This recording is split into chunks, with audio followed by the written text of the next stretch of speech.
When it comes to quality sleep, Ashley has you covered with top mattress brands at winning prices and with special financing options available. You can snooze now and pay later. Plus, your mattress purchase helps give the gift of better sleep to children in need and U.S. Special Operations Forces. Visit your local Ashley store or shop online today and make every snooze count. Financing is subject to credit approval. See store or ashley.com for details. Rosetta Stone is the language learning program with a lasting impact. I've been using their app to learn French, and it's not just about memorizing words, but actually having real conversations. And it's not just French. They offer 25 languages. Right now, Rosetta Stone has an awesome holiday deal, 50% off their lifetime membership. Every language, unlimited access forever. For anyone keen on diving deep into a new language, check out rosettastone.com. It's a game changer.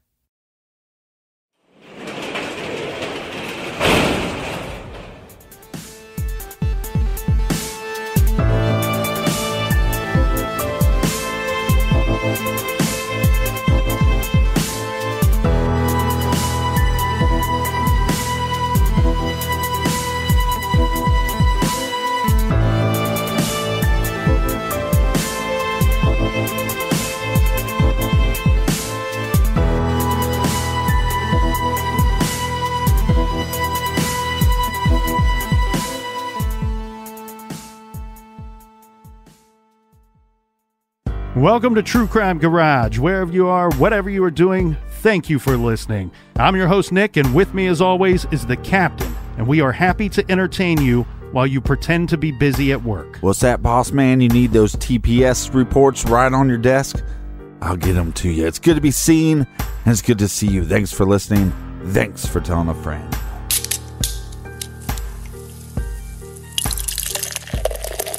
Today we are sipping on the Great Return by Hardywood Park Craft Brewery. This is a fantastic IPA that is hoppy, piney, and a little sweet.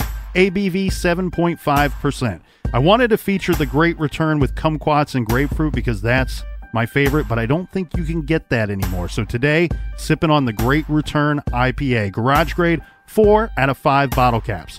Let's toast some friends, Captain. First up, cheers to Lindsay and Parts Unknown. Lindsay is thanking us for putting all the older episodes up on the Stitcher app. She started listening to TCG a year ago, and she's getting caught up on the Stitcher app. And a big we like your jib to Laura in Katy, Texas. Next, we have Lauren in Iwa Beach, Hawaii. And we have Amanda sending us a cheers from Sin City. Next, a big cheers and thank you to Ashley in Toronto. Ashley follows the show on Instagram. And last but not least, a long-distance tink of the glass to Katie McQuaid in Glasgow, Scotland. Ting, ting, ting. So thanks to everybody for the cold beers and the kind words. If you want to help us out with next week's show, go to truecrimegarage.com and click on the donate button. And give us a little minute, okay? Because we're a little bit behind on these beer donations. And that is enough of the business. Okay, everybody gather around, grab a chair, grab a beer. Let's talk some true crime.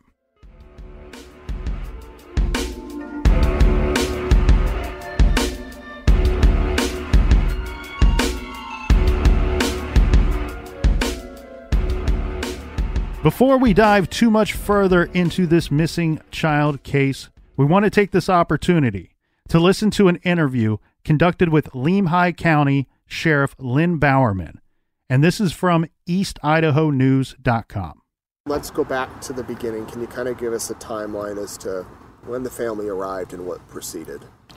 Well, the family, from what I understand, that we learned during the investigation, arrived the evening prior to July 10th.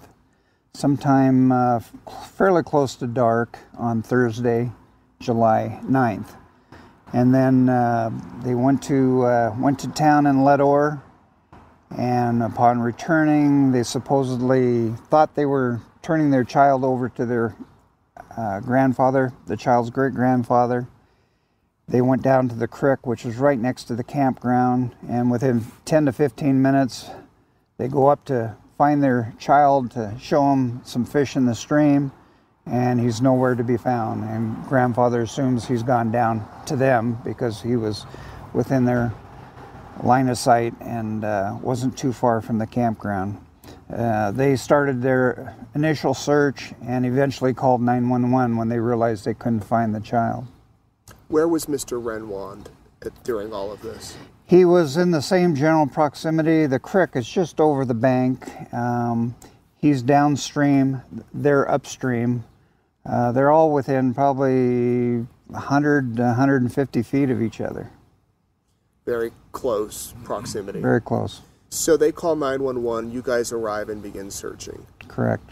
And at this point, were their vehicles searched, the tents? I guess everything out there was probably searched. We did I think a very thorough investigation. We took 2 initial track dogs in, one of them being mine and one being Salmon Police Department. They're trained to search for people who are lost. They were given a scent. They went from the campground up to the reservoir and then back to the campground. And we searched everywhere a small child could easily hide or climb into or fall into. And nothing. And we found absolutely nothing. Talk a little bit about the cremains that were dumped into because the dogs were getting a scent, Right. weren't they? Unbeknownst to us, while we were doing our grid search, someone came in and wanted to deposit cremains of a loved one at that site. And I'm assuming it's a favorite site of their loved one. And without thinking, they deposited these cremains, not realizing they were in the middle of a crime scene and what it would do. Within a couple days, our dogs are telling us we need to spend more time up at the reservoir. And so we dove it for 2 or 3 more days and put side scan sonar. And then we found out from one of our BLM rangers that they stopped this individual coming out and were informed that they had deposited some cremains in the reservoir. Had DeOrr been in the reservoir, his body would have been recovered by now. We believe so. Yeah, we really believe so. Mm-hmm. Okay. The store. Did the family go down to the store there in DeOrr, and was there any surveillance captured of this boy, surveillance video? I don't believe they have a surveillance, but we have a receipt that we've documented that they purchased certain items. They were on the receipt. The time was stamped on the receipt. And so we believe, that's where they went. It was that Friday morning? Yes, it was. Okay. Do you know, did they stop any other places on their way up to DeOrr? Yeah, they stopped to get some diesel fuel. Diesel fuel. Yeah. Any surveillance video at that gas station? No. Okay. I'd be surprised if there's a camera anywhere in DeOrr. Well, yeah, it's a real small remote. community. Yeah. Mm-hmm. Okay, so as far as the private investigator told us a few days ago that Jessica said that there was an older gentleman that may have been staring at DeOrr. Have you heard anything about that? Just the report. I don't know that we confirmed who that individual is, but if we had to go look for everybody that stared at you personally or anybody for any type of crime, it'd be a pretty difficult undertaking, to check those stories out. But yes, we have heard that information. How much of the area up there was searched? It was. You guys searched for 2-3 weeks, didn't you, before you officially scaled back? Yeah, absolutely. It's almost a 3-mile radius. And no sign. Absolutely none. Do you believe it was an abduction? Personally, I think an abduction is one of the least likely events. Primarily, the information we have is Grandpa's watching the child. He tells me he looks away momentarily. When he looks back, he's gone, and he's assumed he's gone over the bank. Right where Grandpa's sitting, he's within 20 to 30 yards of the only roadway into the campground. And absolutely no one was seen at that lower campground coming or going. And when my personnel went in, nobody was seen leaving. So I think I can't completely rule it out, but it's one of the least likely things that occurred. What can you say about Mr. Renwand? At this point, he's still cooperating. I'm not getting any any feeling that he's not being truthful. I think he's been very truthful, and I appreciate his help. He's come up to the area on a second occasion with me, and until we find a piece of evidence or locate anything that tells me otherwise, I think he's being very truthful. How about the parents and the grandfather? You know, I think all three, those three have been very cooperative. They've given us everything we've asked for, and so I feel real good about the parents and the grandfather also. The FBI would it be correct to say they've taken over, or I guess they're working with you? They're working with us. We've given them lots of items to analyze behaviorally, and we've given them some physical evidence. I can't go into those details, but we're basically trying to cover all of our bases, and we're looking for any clue whatsoever that might help us resolve this. And you said Bonneville's also assisting, mainly because Very the much family so. lives there. Very much so. Can you say anything about how Isaac ended up on the trip? I hate to go into too many details. I mean, obviously there's a relationship between him and Grandpa. I mean, they're friends. But prior to that trip, he had never met Mom or Dad. The family says their vehicles and cars were searched, which it sounds like in any case, that would be standard operating procedure. Even though we searched them that night, you always second guess, did we miss something? Could he have been in another compartment? Did we not search everything? So, yeah, everything's been searched at least a couple times, if not more. If you guys as a department been handling this, I mean, that's a lot of manpower and hours, and I'm sure a little bit of frustration trying to find this kid. Oh, it's definitely been a challenge.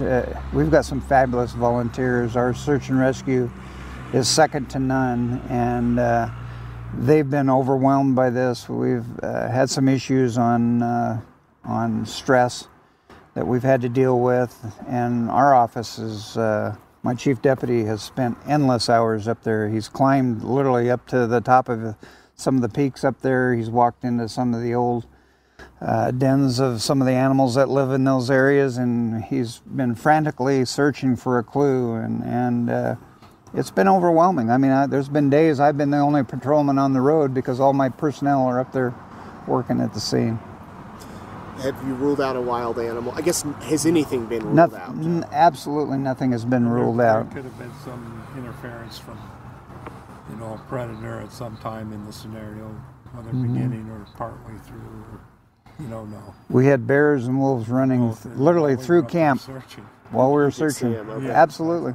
And there's wolf dens nearby, correct? I mean, Well, some old ones. We haven't found any fresh dens, but just over the top of the divide there is the Persimmon, and we've understood they've had some issues over there with some wolves, and they've taken out some of the wolves in order to eliminate the problem. So, where do you guys go from here? well, we wait until we get our report from the FBI. That's going to be critical. And we're still asking the public to help us if they have any information to identify a 2.5-year-old with blonde hair. I'm not sure that's a positive thing for our office, because every 2.5-year-old with blonde hair looks just like DeOrr. And so I'm asking the public if they know the family and they didn't have a 2.5-year-old prior to this time period, that's one I want to look at closely. But if it's somebody they don't know, to contact their local law enforcement and have them follow up for us, because it's just so overwhelming for our small office. Yeah, have you guys just been bombarded with tips? Absolutely. What are your thoughts about the private investigator? I guess that's just something the family's doing on their own to... Yep, totally. Kudos to them for, looking for more help. I can only do so much, and maybe he can turn up something that we've missed. But I think, he primarily thinks it's an abduction, and I think that's very remote. And as far as the lie detector test, you said you couldn't say much about. they've all four have voluntarily taken polygraphs, and right now those have been turned over to the FBI along with the statements, and I would prefer to have them look at the reports and look at the evaluations on the polygraph to make sure we're looking at everything correctly and that we didn't miss anything. At this point, would you feel comfortable saying something criminal happened? No. Okay. No, not at all. That interview was taken from August of 2015. So now at the timeline of this interview, we're talking about a month after DeOrr went missing. Yeah. And there are three really big takeaways that I have from that 10-minute interview, right? 2 from the sheriff and 1 from the interviewer. And I'll just kind of throw these out there and we'll talk about them as we go. The 2 from the sheriff are this. 1, he says, look, we talked about the possibilities yesterday, animal attack, abduction, or some type of involvement resulting in the accidental or intentional Homicide, right? death of DeOrr by either a family member or a friend. And I think the way that they're wording that is to suggest that family member or friend, there were 3 family members up there with the boy and 1 friend of the family up there with the boy. Right. So can't rule anything out, but that what really hits the home run there in that interview is that statement toward the end of the interview where the sheriff says, if anyone knows the family, he says, I'm not going to tell you to look for a 2-year-old blonde boy because almost all of them look like DeOrr. Right. I want to talk to a family member or anyone that knows the family that can say that they did not have this boy or a young boy with them prior to going on this camping trip. That's who I want to talk to. And then the one thing that stands out for me from all right. So, but to unpack that, just to be clear, you're saying that the sheriff is saying, hey, look, I want proof that that boy was there. Right. Okay. Right. And then the one thing that stands out for me from the interviewer is there are multiple questions and multiple times where the interviewer tries to steer the questions and steer the sheriff in the direction of Isaac Renwald, the friend that is up there. Mm-hmm. And I think that is for a number of reasons. One, at the time, being about a month or less than a month after the disappearance, mm-hmm. the first thing that really people started calling into question when the news of this story broke, especially online, was a lot of people were very suspicious of this guy, Isaac.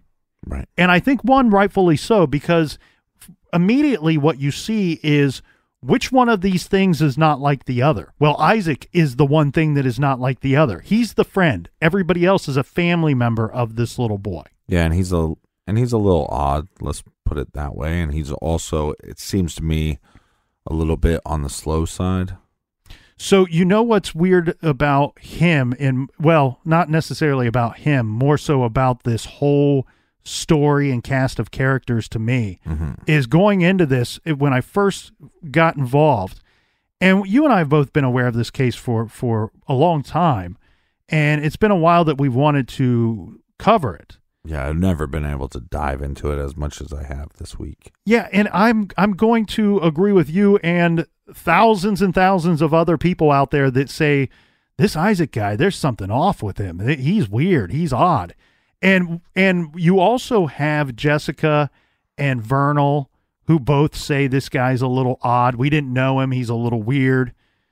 Well, the grandfather says that, you know. But the funny thing to me mm-hmm. is after spending a long time reviewing this case and reviewing these 4 adults, because that's where my suspicion lies, within this pack of 4 adults, okay? Mm-hmm.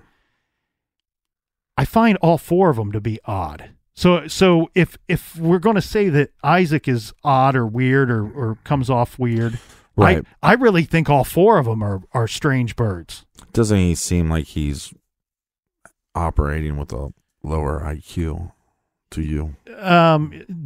Yes, diminished intelligence or something like that. A little slower. Yes, I think so. And it's pretty, those are things that you hate to say and hate to throw out there, but I think that's what most people's conclusion would be watching an interview with him or speaking with him in person. Right. But also, the cops, at this point and later, they say, this guy is he's cooperating with us, and we believe he's telling the truth. And what's interesting, too, in that interview is we have the sheriff saying basically that all four of these people, all four of these adults are cooperating. All four of them are answering our questions. The grandfather, the father, the mother, they have given us everything we've asked for. Right. We do have a little more from regarding Isaac, where we have the sheriff saying he even came up to the site with me on a second time to go over everything. Well, and there's a lot of speculation about Isaac online. So when this story broke, there was a couple things that happened immediately. One was the parents were at the forefront. They were very up front and center. They had the spotlight on them. Everybody knew their names. Everybody knew that it was their son who was missing. That was just part of the news breaking. What did not occur immediately was the release of the grandfather's name or the release of Isaac's name, the friend of the family.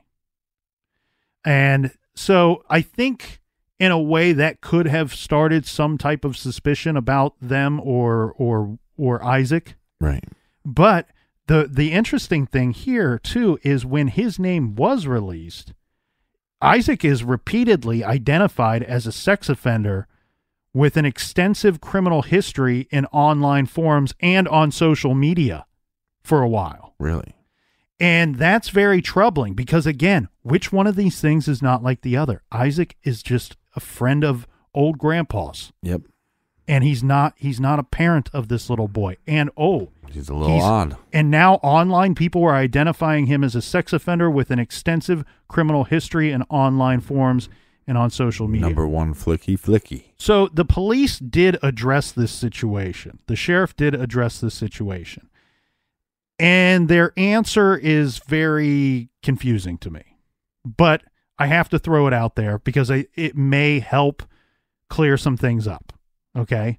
So the Idaho State, their response to this was to say that Isaac was at one time charged with felony rape. And this occurred in 2006. But the charge was amended down to misdemeanor domestic battery. The sheriff went on to say that he, meaning Isaac, does have a criminal record. However, the police reports are not consistent with his record, and I'm not sure why. That was his exact statement. He does go on to say that Isaac... What the heck does that mean? Well, he does go on to say that Isaac is not a sex offender. Isaac is not a registered sex offender. And I'm with you. He does have a criminal record. This is the statement. He does have a criminal record. However, the police reports are not consistent with his record. I'm not sure what that means. I'm not sure why. I did a little digging, and the best I could come up with here is rumor. But from what I found, as far as rumor goes, is that this charge that he was originally charged with is in some relation to his ex-wife. Mm-hmm. And they may have been married at the time, and it was reduced to a domestic issue. What I'm getting at is where he says the police reports are not consistent with his record. Mm-hmm. I'm wondering if the sheriff, this is just all inferences here, so take it with a grain of salt. I'm wondering if by this time, and I'm feeling very confident that by this time the sheriff had personally reviewed the police reports from those charges, and he's reviewing it and going, the charge doesn't really line up with the complaint. Right. And so I see why it was then amended to a much lesser charge. Because either Isaac then pled guilty to something, or they were able to prove the lesser charge. Because, like I said, maybe the sheriff reviewing the reports says this complaint doesn't match up with what he ends up getting charged with. Let's hear a clip of an interview with Isaac so the garage listeners can get a feel for this individual. So you thought Baby DeOrr... I thought they were all were going as a group, yeah. So, and did you look back, did you actually see them all with you as a group at some point? at some point before we were all as a group as we started to leave the campground. I remember all of us being together. But not Bob. Right. Bob wasn't there. Bob was at stayed at the camp. Okay. But to the very first spot when you were showing them, do you remember, was Jessica holding DeOrr? Was Senior DeOrr holding DeOrr? Because if he was having trouble walking, he probably would have had to be carried at some point, right? Right. So do you remember if anyone was holding him? If he was down there, like I said, I don't I can't answer that. I don't, That's like I said, I don't good. remember everything. As far as I know, I thought baby DeOrr was still behind us, and I was showing Jessica. Like, when I went to go show them the fishing hole, like, I went down there and showed Jessica where the fishing hole is, and I assumed that, DeOrr and his dad were right behind me. Okay. Or just behind us. They was taking them a little bit to catch up. Mm-hmm. And at what point did you and DeOrr Sr. and Jessica split up? They went somewhere else and you went somewhere, you said earlier, right? You came down the creek closer to the campground and left them up there? Yeah. And so... I did. I don't know, it was like 5-10 minutes. I showed them, I think it must have been 5-10 minutes. Okay. After I did that, I started walking. I walked towards camp, and I went to another fishing hole to fish. And I was down there fishing for a while, and that's when I noticed Bob was up there on the ridge walking, pacing back and forth. So I asked him what was going on, and he said little DeOrr is missing. And I was like, what? So, not exactly the distance there. You said that Bob was like pacing on the ridge. What do you mean the ridge? There's really high banks. I'm at the very bottom of the bank, so it's hard to even see up over the bank because of how steep the banks are. So you said you noticed Bob pacing. Kinda. What did he look like to you? Was he stressed? He looked like he was kind of stressed or worried about something, so. And so that's what made you think to ask him what was going right. on. And he said... that little DeOrr's missing. So. And your reaction was... well, where did he go? I better start help look for him. So then what did you do? I walked up to the bank and I talked to Bob a little bit more about where he might be, and we started looking in the campers and everything first. We looked in the camper. We looked all around the area. We looked underneath the vehicles. We went up in the hills. I went up in the hills, up there to where the reservoir is. I went up there and looked around. I must have went out by myself for probably about a half an hour looking, trying to find DeOrr. I couldn't find him. So was Jessica and DeOrr, Jessica's boyfriend or fiance at the time, were they at the campsite when Bob told you DeOrr was missing? When he was pacing on the bank and you walked up, were they at the campsite? When I went down there when I went up there to talk to Bob, no, they were already out looking for him. So you didn't see him. They were right. They were out. So you and Bob searched the immediate area. Me and Bob searched the immediate area right there for a little bit. His mom came from, I don't know, she was out in the sagebrush looking, and she came back to camp, and I talked to her a little bit, and I said, what's going on here? Like, he's missing. Did she seem upset? Yeah, she seemed pretty upset. I couldn't really look at you in the face or anything. She hasn't been able to do that for a while. I don't know for what reason. Did you ever have the impression before law enforcement or search and rescue out there, did you ever have a thought that maybe someone took him? Did you ever think that? Or was that something that came about when he just couldn't be found? I thought maybe he got lost or somewhere and sat down. Okay. That's what my impression was, or, DeOrr, Jessica's fiance, you know where he went? Was he in the truck, or was he on foot? He was on foot for a while, and then he was also in the truck. He got in the truck, too, to go down by the cattle guard to go look for him down there, too. Okay. But you stayed busy then? I stayed busy looking, going up the hills, all over, yeah. Was DeOrr Sr., was he angry? Did he get aggressive with Bob? Did he say, like, he was here last? Like, was there frustration? I think there was a little bit, but he didn't seem to get too angry at Bob, so. So DeOrr, did he ever appear frustrated or anything that DeOrr, did he tell Bob at the time I left him here with you? Did he ever say anything like that? Not that I remember, no. Did Vernal, DeOrr, Jessica's boyfriend or fiance, he left the campground, did he leave the campground in his truck to go call 911? Or do you know? As far as I know, he left the campground in his truck to go look for little DeOrr over by the cattle guard. Mm-hmm. But other than that, I don't know if they left to go call it or if they called it from there with one of their cell phones. I don't know. Okay. Was Bob continuing to look too? Could he get up and down the hills very easy? Yeah, he had kind of a hard time because he had the oxygen machine and the tubes, so... Okay. So was there a shovel involved at any point? Did anybody have a shovel?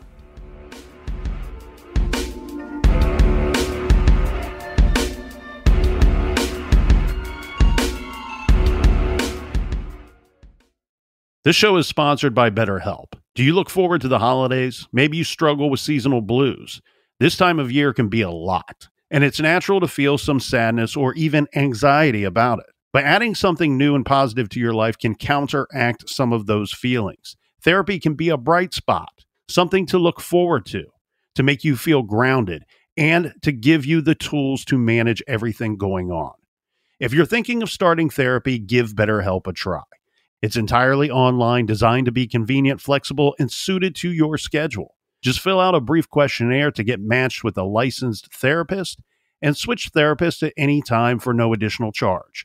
Find your bright spot this season with BetterHelp. Visit BetterHelp.com/garage today to get 10% off your first month. That's BetterHelp, HELP.com/garage. Rosetta Stone is the language learning program with a lasting impact. I've been using their app to learn French, and it's not just about memorizing words, but actually having real conversations. And it's not just French. They offer 25 languages. Right now, Rosetta Stone has an awesome holiday deal, 50% off their lifetime membership. Every language, unlimited access forever. For anyone keen on diving deep into a new language, check out rosettastone.com. It's a game changer. The Angie's List you know and trust is now Angie, and we're so much more than just a list. We still connect you with top local pros and show you ratings and reviews, but now we also let you compare upfront prices on hundreds of projects and book a service instantly. We can even handle the rest of your project from start to finish. So remember, Angie's List is now Angie, and we're here to get your job done right. Get started at Angie.com. That's ANGI, or download the app today.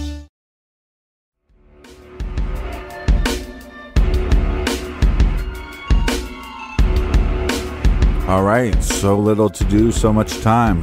Wait, reverse that. Reverse that. Cheers. Cheers, man. We got a lot to get to here, and like you said, or not like you said, just a little bit of time to do it. I do want to point out. Do you know where that quote's from? Willy Wonka. Oh, yeah. That's right. Get with it. He says a couple things backwards and says to reverse it. So I do want to point out here that at some point, the Lemhi County Sheriff's Department, they announced that all 4 of the adults that were up on that campsite with little baby DeOrr, at some point they announced that all 4 of them are considered to be persons of interest. So Isaac, who you just heard there, the grandfather, as well as both the parents. And you heard in that clip too, the reporter kept referring to DeOrr's father as DeOrr several times in there. And that's why I wanted to point out early in this case that sometimes you might hear him referred to as that. We've been calling him Vernal to keep it nice and tidy. So we'll continue to do so. Right now, do we want to get into the whole shovel thing? Yeah, let's go ahead and get into the shovel thing. Because, you know, that's the last question that was asked.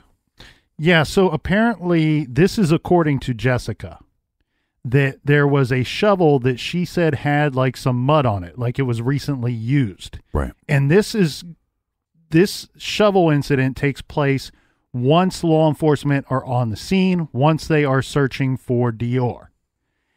And she says that she tells law enforcement about this shovel, points it out to him, says, look, this shovel looks like it was recently used. Now, also at this time, she's already telling law enforcement that Isaac is a bit odd and that they don't really know anything about this guy.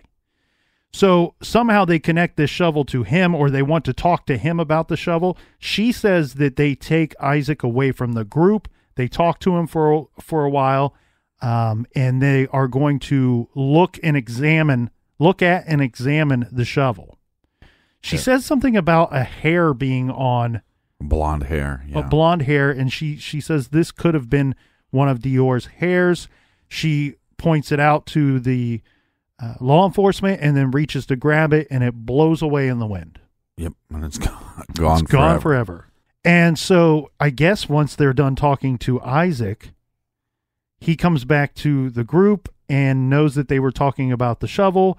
And Jessica says Isaac then begins rubbing the shovel or touching the shovel, something to that effect, which she found to be incredibly weird.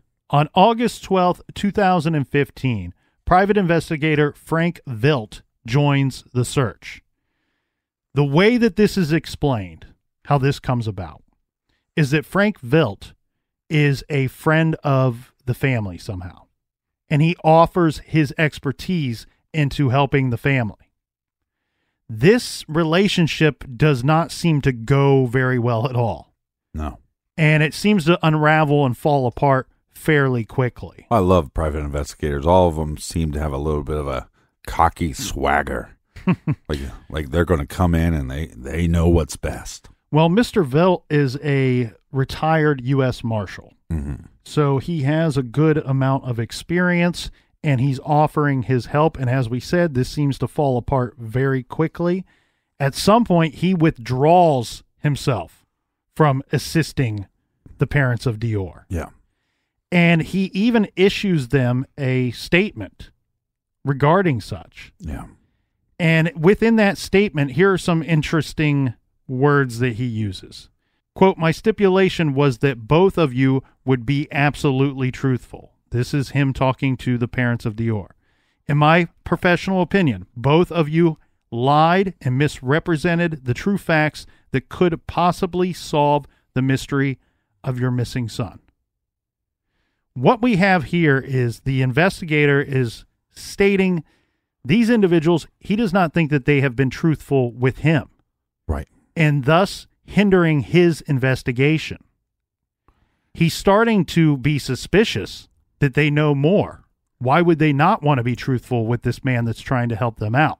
Yeah, if you're hearing inconsistencies in stories, you're going to go, hey, why are you lying? There's also some other angles here, and one of them being the reward money.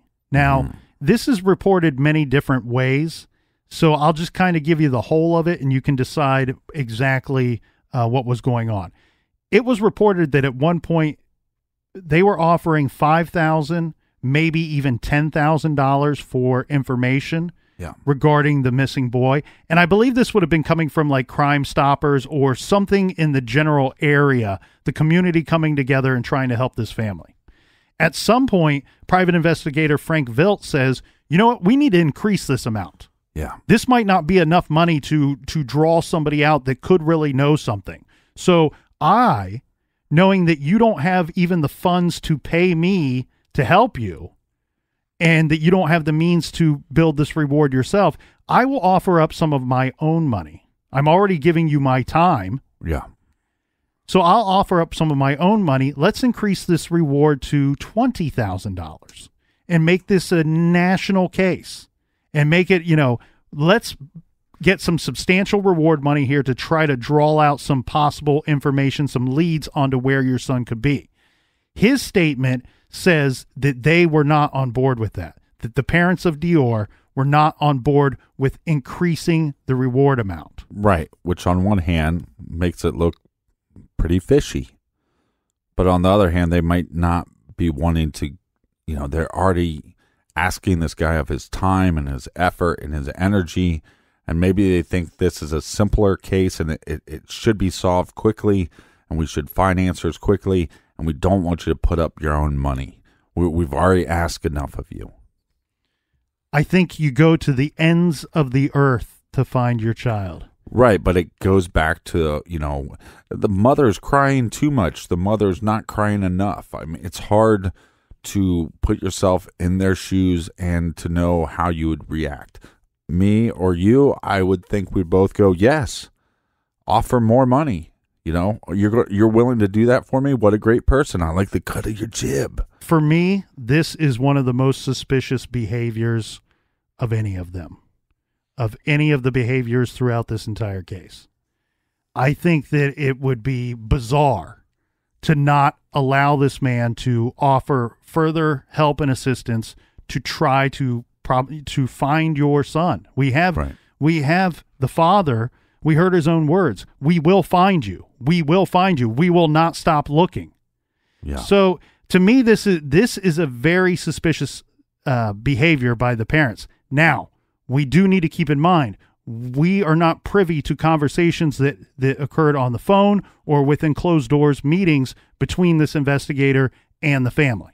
Right. So we keep that in mind. But again, I find this to be very strange. And I haven't heard their rebuttal, if they have one, on this situation.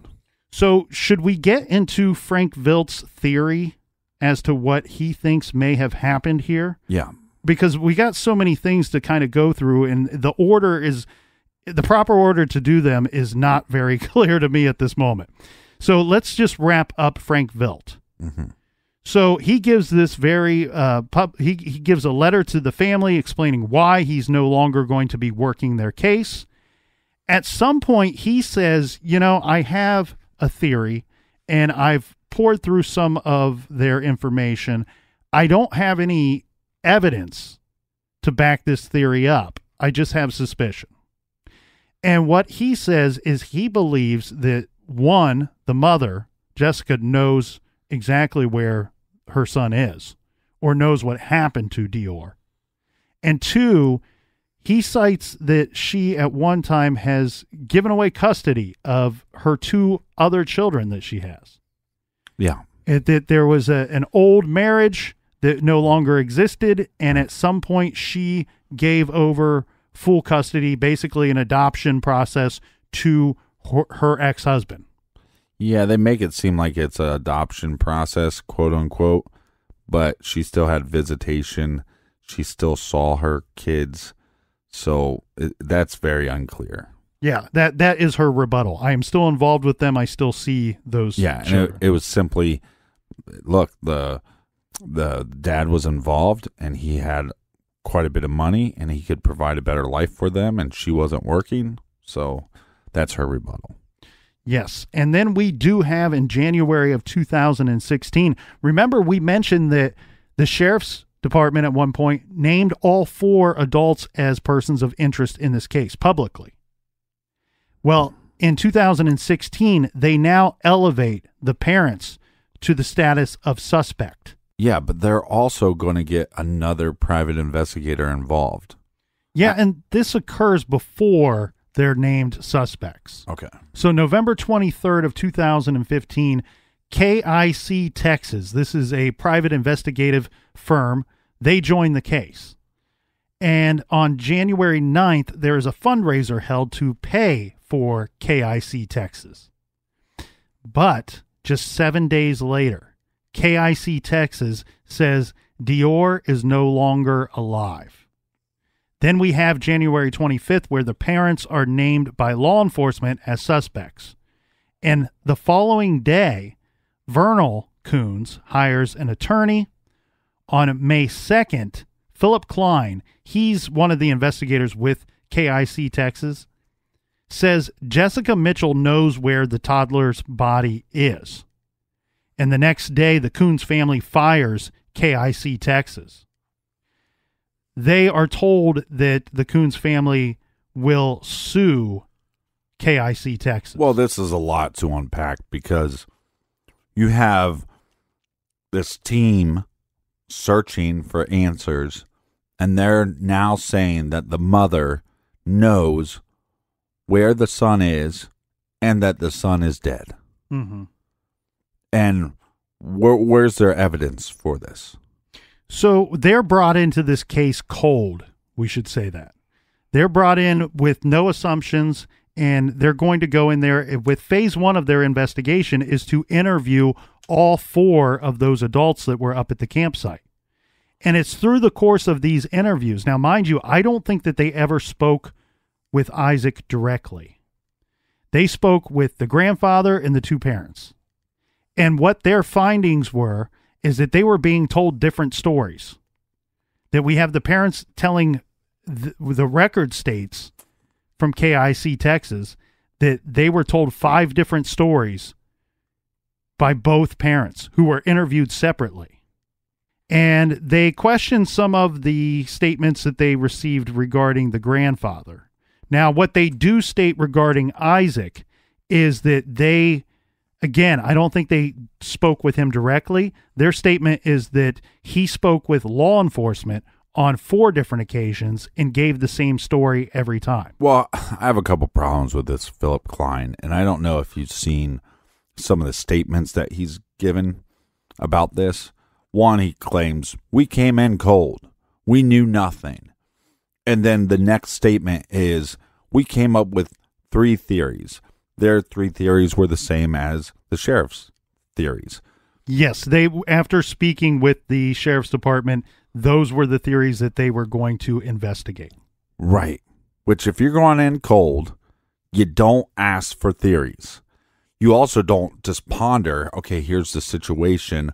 Now let's sit around and think about theories. Because that what you're doing is you're creating a theory, and now you have to follow that down the rabbit hole until you get to the end. Right? If you're coming in cold, you come up with no theory. You let evidence direct you to theories. And then you go down those rabbit holes. And yes, they interviewed these people, 3 out of the 4. Where's your due diligence there? And then on the other hand, yes, there's parts of their stories that don't line up. They don't go through and tell you which ones don't line up. And if you watch some of these interviews, some of the things that don't line up is the parents say, well, we told Grandpa to watch our son. We went walking up there. Then they asked Grandpa, were you told to watch the son? I guess so. That's what they told me. I can't really remember. So is that one of the things that is not lining up? Because if there's 10 of those that don't line up, is it miscommunication or is it a lie? Well, so just to clarify, and this is according to KIC Texas, to their official statement, is that they came into the case cold in November of 2015. Okay. They said that they did not review, read, or correspond with any agency or media group until after phase 1 was established in the investigation. This phase included, but was not limited to, interviews with family, friends, relatives, witnesses, and site location information. Post completion of phase 1, it was after these interviews that it was determined that they needed to follow up and examine the 3 theories that we discussed.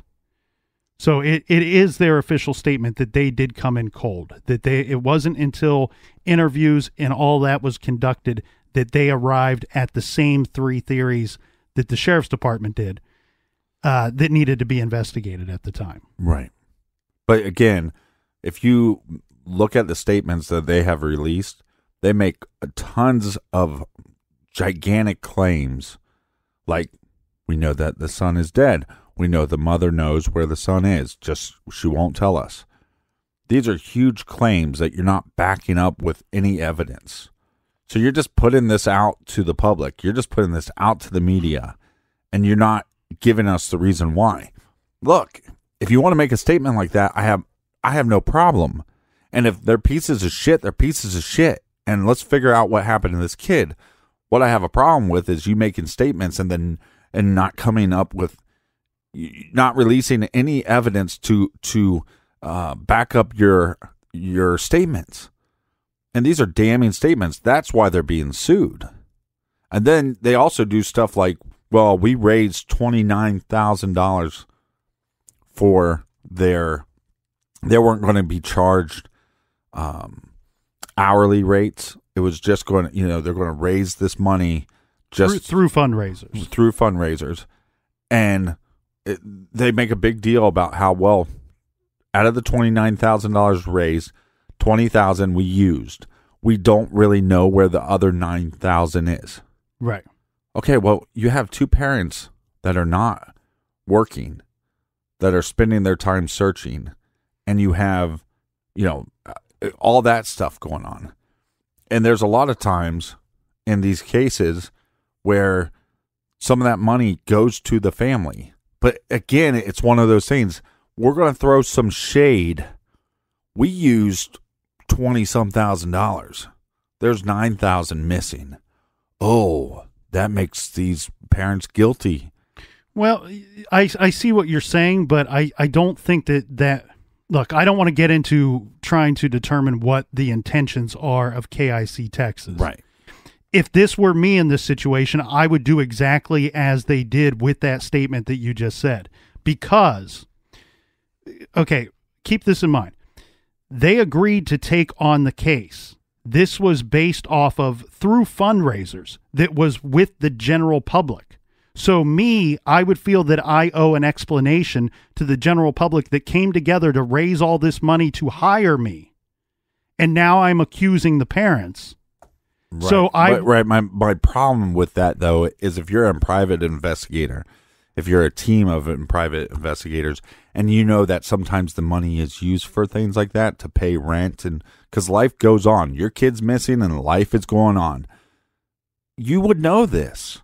It doesn't matter. That's not my obligation here. What I'm saying is people need to be more concerned with the truth and what they're trying to do. And this is all the truth. The statements they're making is we can throw shade, and then we don't have to back that up with shit other than, don't you think that's a little strange? I'm not talking about any other statement other than just the money right now. No, I understand. Look, the money I get, but what I'm saying is if you're a private investigator, if you raise money before and the money goes towards your expenses, but it also sometimes goes to paying the parents' rent that month, that's a possibility. So don't just put it out there with, we spent 20-some thousand and we don't know where this other money is, so look down upon the parents.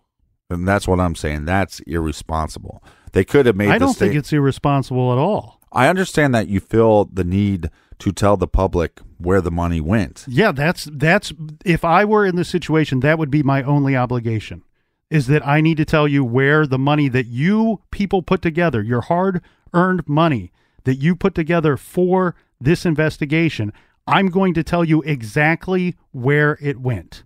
And my statement is $29,201 was raised for the investigation, of which $20,000 was used for investigators and equipment travel and hotels only. Investigators' hourly costs and all other costs have been donated to the Klein Foundation that is funded by KIC Texas and the stockholders of KIC.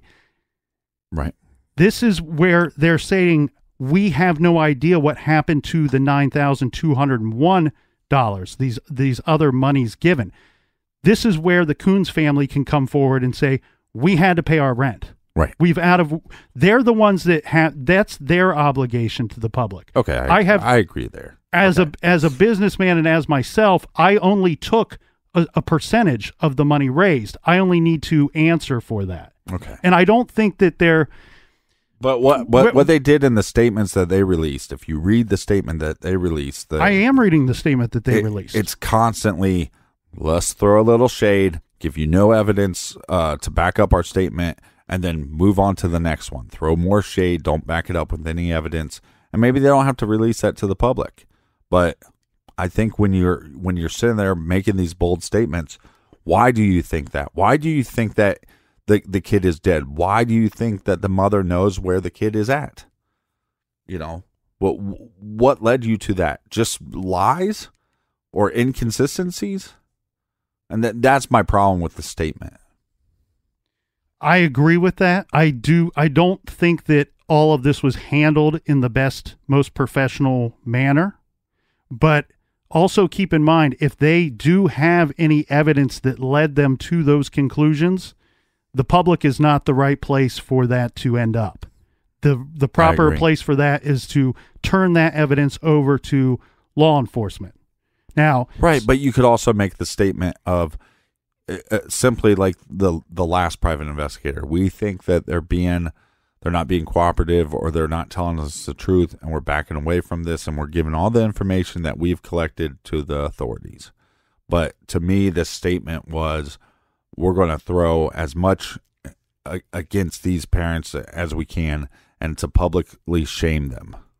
Well, here's one part that is left out of some of those documentaries and some internet coverage of this case. And this is from KIC, Texas. When they are talking about all the searches that they conducted through their course of their investigation.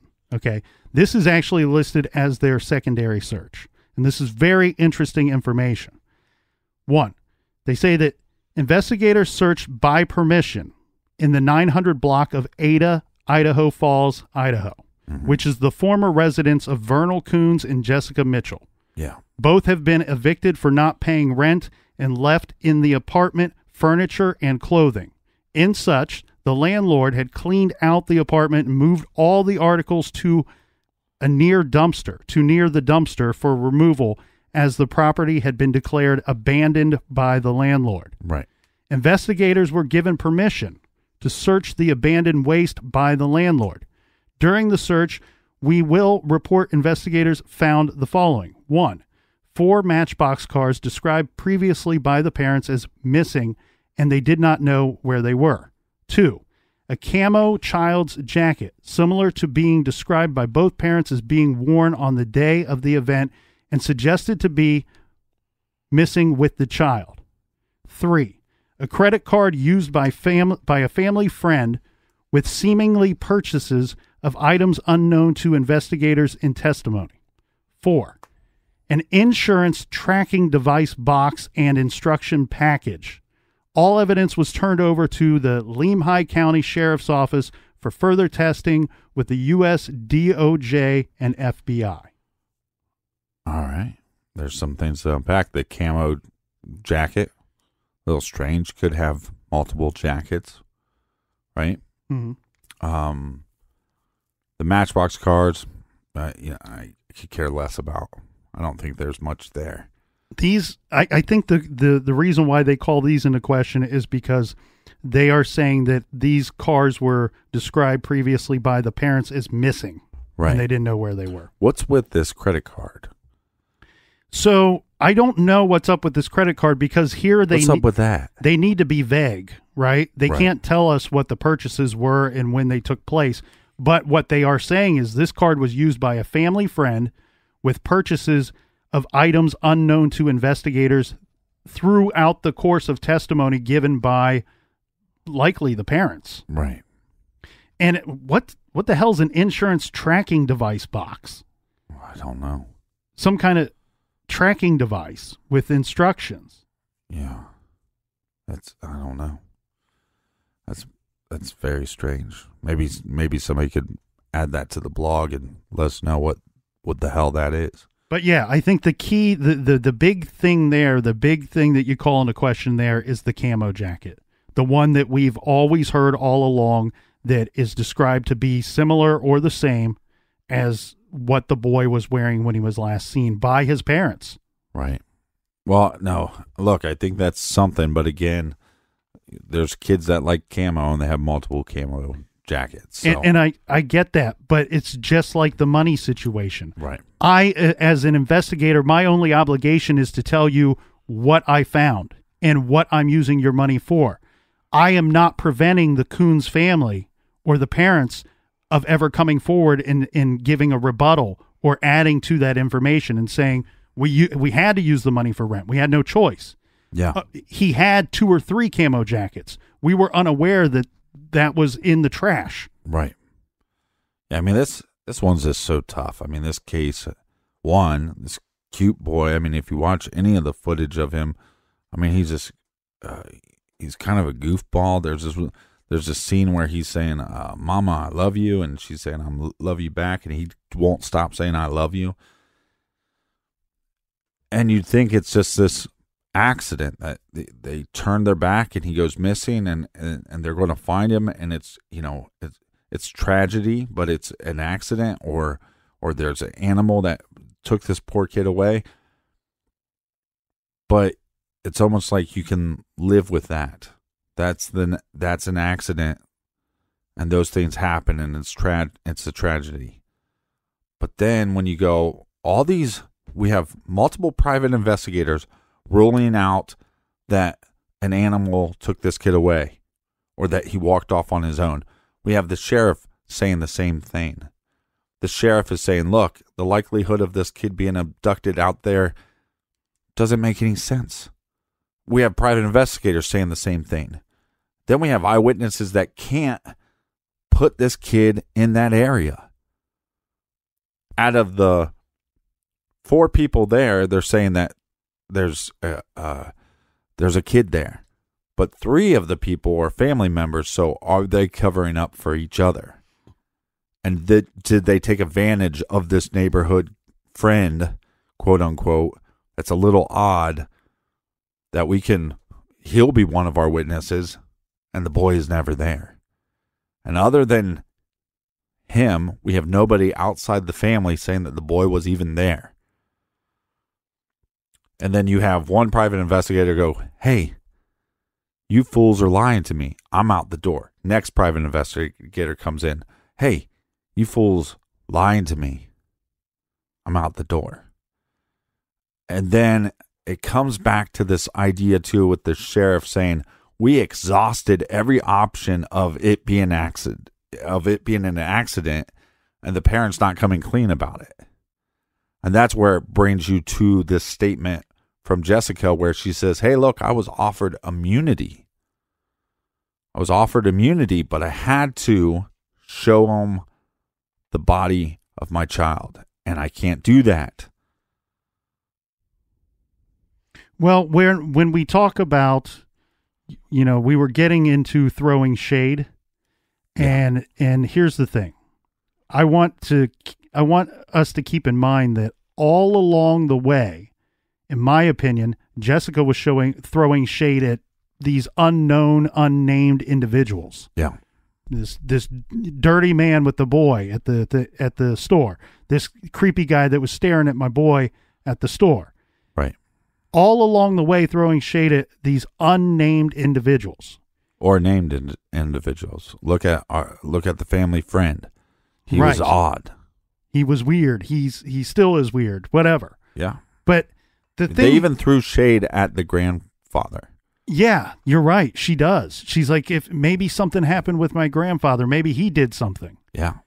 So the thing I want everybody to keep in mind here, I think this is a statement to throw this out to the public, so where it's going to look like, oh, well, I must be innocent. I must be innocent if I tell all of you that I was offered immunity and that I had to show them where the body was. So why would I not be innocent? If I could just show them where the body was, then I'm not getting charged with anything. So that's as much evidence as you need that I'm absolutely innocent. Right. What she fails to tell you, well, as I believe, this is just my belief. I can't back this up because the sheriff's department and law enforcement agencies have not confirmed that they've ever offered her immunity, right? That I could find. No. They're silent about that. There's no comment on that. I'm going to give you a direct statement from Lynn Bowerman, who we heard from earlier. He's the Lemhi County Sheriff. Yeah. Let's go through this statement of his and let's read between the lines here. Okay. He says, first he leads in with this. This is midway through a whole long conversation, but he says they could not, meaning the parents, they could not pass the section, this is in regards to a polygraph, on do you know where DeOrr Kunz is at this time and do you know what happened to him? They could not pass those 2 parts on the polygraph. Captain and I both agreed before the recording of this. It's stated publicly that they didn't pass polygraph test. You and I are just going to throw that out. We're going to toss that out completely because we understand how difficult that is to polygraph parents of a dead child or missing child who may be actually innocent. So let's just toss that in the trash can and go on to this statement regarding, I think this is in direct regards to her statement about immunity. Well, and back to real quick on that. It's one, because if a parent feels guilty about their child dying or going missing, they will fail that portion. And also, if they are too emotional, they will fail portions of the test. That's why, in most cases, I like lie detectors. In these cases, I do not. So his statement in January of 2016 says, "We've given them," meaning both parents, "too many opportunities to tell us what happened, if it was an accident. There's been no interest in going that direction. So that tells me there's only one other possibility. It has to be a homicide." I disagree with the end of that statement, that it has to be a homicide. Right. I think that that's a very likely possibility. But when I apply this statement to Jessica's statement about me being offered immunity and I have to show them the body, the discussion that you and I had earlier is there's a couple problems with that. That doesn't mean that she's innocent because, one, if I'm Jessica and I show you where the body is, if there in fact is one, what if the evidence on that body does not suggest or back up my statement of what accident occurred with that boy? Right.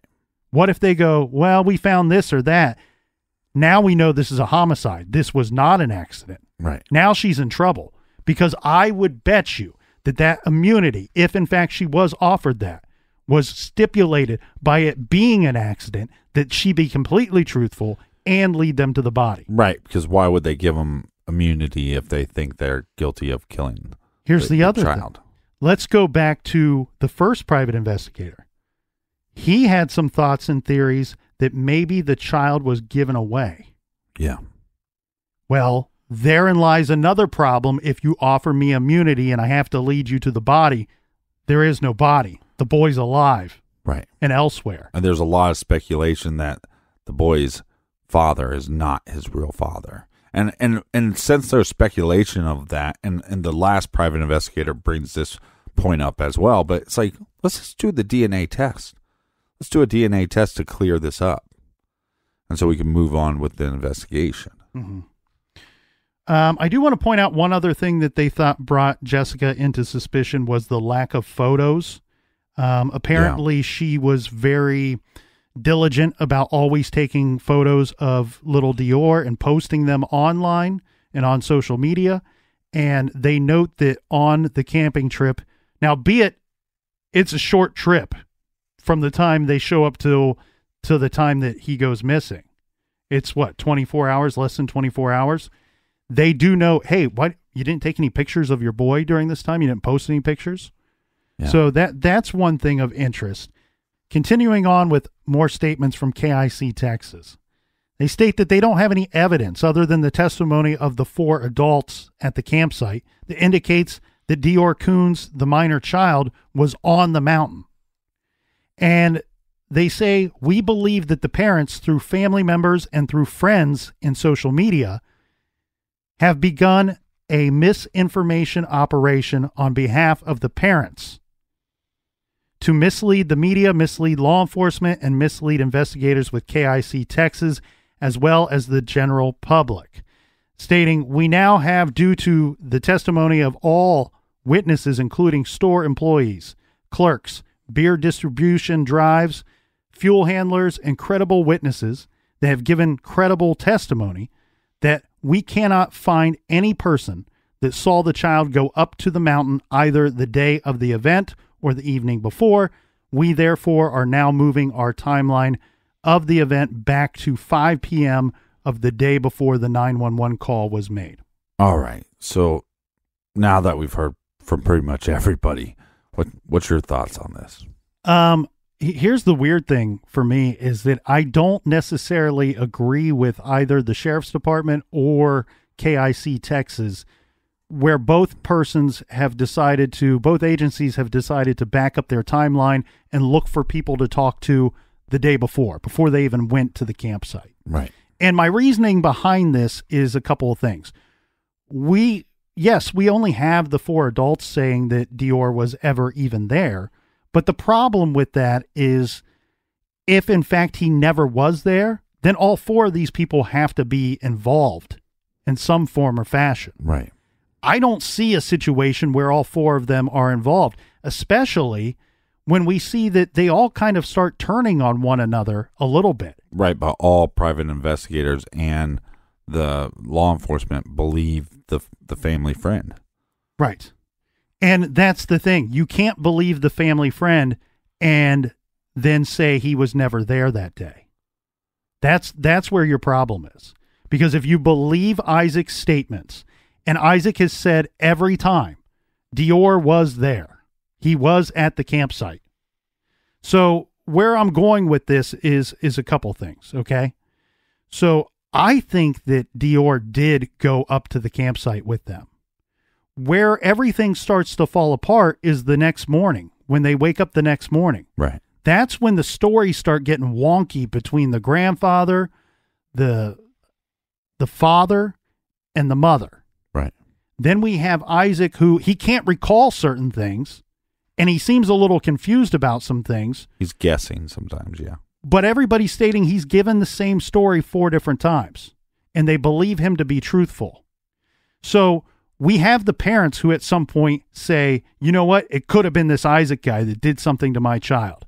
We have the mother who said it could have been my grandfather that did something to this child. Right. The grandfather starts to say, you know what, I'm starting to not think I know what happened up there. I think the problem for the grandfather and or Isaac to be responsible for what happened to DeOrr is that the timeline is too small.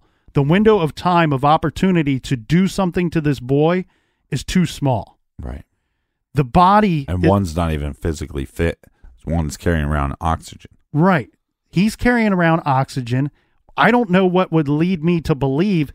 Here's the problem. If the grandfather did something wrong, then you have to believe the parent's story, right? Right. If Isaac did something wrong, you have to believe the parent's story. And both their stories say, we left, we went into town, we came back, we're there a short period of time, and then in a window of 10 to 15 minutes, our boy goes missing. Well, that only gives the grandfather and or Isaac 10 to 15 minutes to kill and get rid of the body. Mm-hmm. It doesn't work out because you have to believe somebody's story along the way. Somebody is telling the truth. And I think the person telling the truth is Isaac. And regarding the grandfather, I believe that he's just a little confused. I think right, he's a little old. Right, because of his age and because he falls asleep often. He might not really know what happened. I personally think, and I have no idea what actually happened to DeOrr, but where I have a big problem is day 2 of the camping trip. As soon as they wake up that morning, the stories start to fall apart. DeOrr's parents cannot tell you exactly what time they left. They give different reasons for why they left to begin with. And at some point, their stories do start to meet in the middle. But that might be because they're going, well, wait a second. You said you went into town for female products. Right. He's saying you went into town for gas. Yeah, you could have went in town for both. And they also claim they stopped at 4 or 5 places. We have nobody along the way that says that they saw the child with either parent or both parents. And the problem here is we have the mother saying, oh, we interacted with this person. Mm-hmm. And they can confirm that they saw DeOrr. Nope, they couldn't. No. Oh, and then the father says... I don't even know if they could confirm that they saw her. The father says, the boy stayed out in the near the truck with me, and we spoke to this person, and they can confirm that me and DeOrr were there. Right. That person says, nope, I never saw the boy. So what is it? They can't tell you what they had for breakfast, who cooked breakfast. They can't tell you if the boy went into the stores, if he stayed out with his dad, what they went into town for. My thought is that something happened to this boy either after they went to bed the first night of camping or they got rid of him somewhere when they went into town. And I think when they got back, we had a short period of time and we had two other guys that could be easily tricked. I think that there's a good chance that DeOrr was never there once they returned to the campsite. And I think we have Isaac and Bob, who both can't fully recall the exact minutes and movements of what was going on. Right. And I think that whatever happened, it happened, and they got rid of him elsewhere. Now, he could be alive. They could have handed him off to somebody else. Right. And just came back and said, you know what? We're gonna say that we lost the boy. And now we got these other two guys that can't really confirm what was going on that day. That's where I'm kind of left. And I know that's not any brilliant thoughts or any brilliant evidence added to any of those thoughts. But it's just when you really start looking at everybody's stories, you have to believe somebody. If not, if that boy never went up on that mountain, then all four of these people are involved in some form and fashion. And I also want to add some things regarding Isaac. 1 year after the disappearance of this little boy, he is asked in an interview, do you think that the parents did something to him? And he says, no, I don't know them very well, but I don't think that they would do anything like that. And that struck me as so interesting, where you have all these people turning on one another. They even turned on Isaac. Yeah.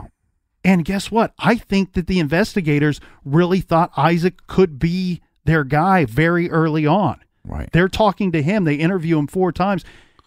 He has the most reason to be truthful and say DeOrr was never there, because he was looked at by the family or talked about by the family as a possible suspect. Right. So what does he have to gain from saying the boy was there that day?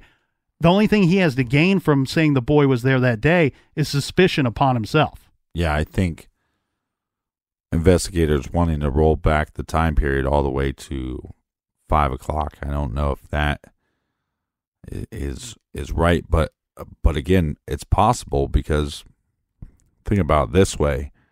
You have a short period of time that you're going to go to the campground, where you have to set up, people are setting up tents. We're going to sleep over here in the blazer, and you're going to be in there, and you could probably pretend a little bit that you have, we're going to put him down for a nap. He's already sleeping, right? And the family friend, he's a little off. So he might let his imagination run wild a little bit and go, the kid was there. I saw him in the back seat. Who knows what he saw, right? I don't know if we should go all the way back, but we don't know what happened once everybody fell asleep. Did the parents leave? But I'm also with you on the idea that, why did he go into town? This doesn't make much sense. And also, most women know their cycles. So most women would know, hey, I might be on my period soon. Maybe I should be prepared, right? So I think between that and then the other excuse of, we had to get gas. What do you got to get gas for? You knew that you were going to go into this place to camp out for the night. Normally, if you're running out of gas, you go, let me stop here in town and then we'll go out there. So I kind of feel the same thing too. Maybe what happened that night, or what happened in this time period. And it's very odd to me that you have 2 people that can't recall even how long they were gone for. Like the grandfather and the family friend. They can't recall. So who knows how long it was? And it's like, was it 2 hours? Was it 3 hours? Was it 4 hours? We don't know. And but I think they would be able to track their phones, though. And that's what makes me believe that maybe they can't prove that they went further out than they claimed that they did. And maybe that's why they're putting their time period back to the day before they left. But this is a difficult one, and it's very sad. And it's like, I guess there's a part of you that wants to believe the parents aren't horrible pieces of shit. But with the inconsistencies and nothing ever lining up. And it's one thing if one private investigator doesn't like you, but two, and then law enforcement turns on you, and it seems like everybody keeps turning on them, and those people just don't turn on the parents of a missing child for no reason. Yeah, unless that boy was abducted in a very tiny, short window of time, with 4 adults up there who saw nothing, with one way in, one way out. Nothing else makes sense to me. The parents are the only 2 that had an opportunity to get rid of the boy or the body. Right, but I can't get over that statement of the search dogs with the scent did not pick up a scent of that boy. I can't get over that. Again, though, that leads you to, if you believe he was never there, then all 4 of these individuals are in on this. And the opportune time to get rid of this boy is when they go back into town. And it doesn't necessarily mean that they dumped a body. They could have hit a body, or they could have handed the boy off to somebody at some point. Right. The other thing that I call into question here is you are taking care of your grandfather. He requires a caregiver. He is on oxygen 24/7. I'm not leaving my 2-year-old boy, who is described as a real go-getter who moves quick, with my elderly oxygen-needing grandfather alone. That makes no sense. Just doesn't line up. Yeah, so regardless of why they claim that they went into town, maybe he needed fuel because they were running something off of the car when it was turned on. Maybe she did need these products. That I don't so much call into question. I call into question a lot of the behaviors and the statements that just don't line up. Before we wrap up, Captain, we should very much include that, yes, the Kunz family did carry through and follow through with their lawsuit regarding KIC Texas. Yeah. And just this month, as of May 2019, a court dismissed the case.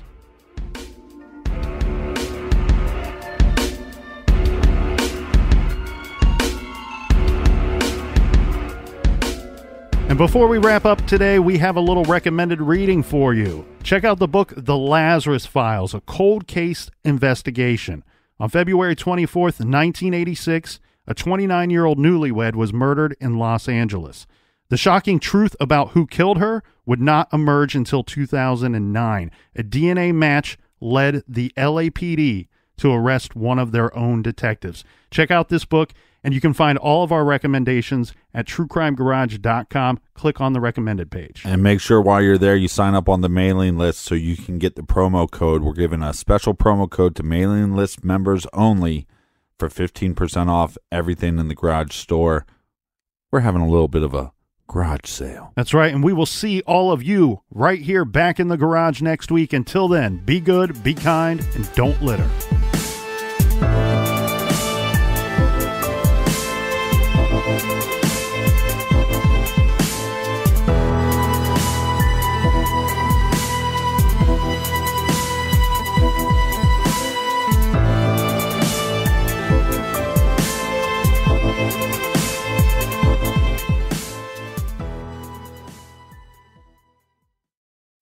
You can live out your MasterChef dreams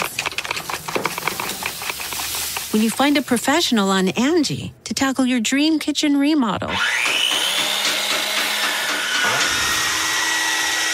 Connect with skilled professionals to get all your home projects done well. Inside to outside, repairs to renovations. Get started on the Angie app or visit Angie.com today. You can do this when you Angie that.